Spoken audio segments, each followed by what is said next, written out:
Otur. Bismillahirrahmanirrahim. Qala Rasululloh sallallohu alayhi va sallam: La yazalu ahadukum fi salat ma damat salat tahbisuhu la yamna'hu an yanqaliba ila ahlihi illa salat. Namazda dostlukla maşallah. Namazı gitmeli namazına. Namazçıların hırsızsın bu. Hatta ki o yüzdeki ahli kendini sahradigan bo'lsa, namozdan shundan o'spasin. Bu deganlar ilgari namoz o'qishayotganda kelib yurishar ekan, namozga demoqchi ekan. Qani namozga kechib qo'yganlar nechiga keldi so'rab qo'ygan. Ishlar ko'rdim.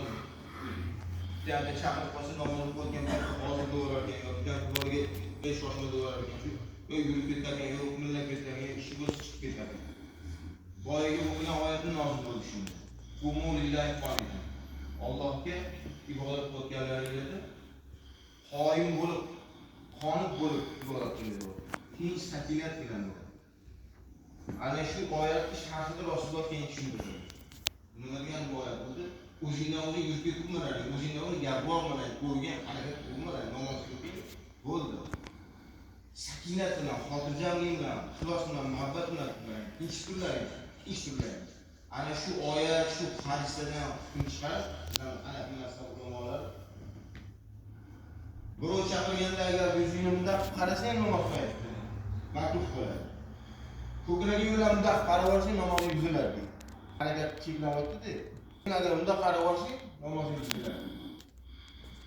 Endi tijoy bir marta qasing bo'ladi, chiqasiz. Lekin 3 marta qashirsang hech narsa qilasan bo'ladi.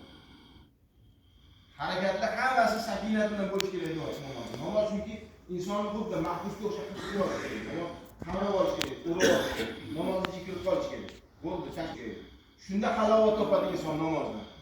Taqir tuqur, bag'ir chaqir, taragat qilib, ahli bag'ir chaqir bilan halovat topolmaydi.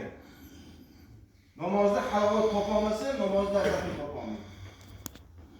Alloh subhanahu va taolo namoz halovatni topgan, namozda lezzatni topgan, namozda bardavom bo'ladigan, namozdan foyda topgan, dunyo va oxiratda Xudo daraja topgan bandalardan bo'lishni nasib qilsin. Namoz bilan boshlangan kuningiz doim xayr barakasini bersin. Har bir shikayat baraka topadigan panoh bersin.